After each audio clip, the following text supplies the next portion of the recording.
Le vendredi, nous célébrons les mystères douloureux et nous contemplons la crucifixion. En mourant sur la croix, Jésus s'écrie « Tout est accompli »,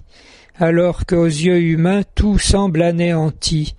Nous pouvons profiter de la renonciation de Benoît XVI au ministère de Pierre, maintenant que le siège apostolique est vacant,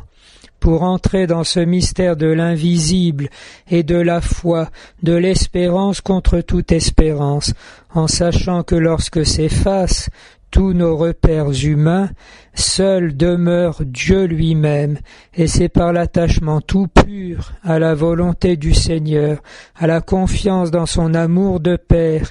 qu'a restauré en nous la vie, la mort et la résurrection du Christ, que nous pouvons nous établir fermement sur le roc de la foi et en même temps de la réalité de ce qui se passe. Ne pensons jamais que la foi est évanescente dans les nuages. Elle nous démasque au contraire les racines les plus profondes qui vont jusqu'au rocher de l'édifice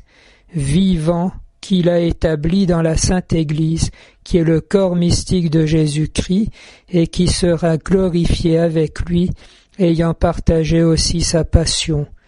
De même que la Sainte Église, ainsi de chacun d'entre nous, ainsi aussi de l'exemple lumineux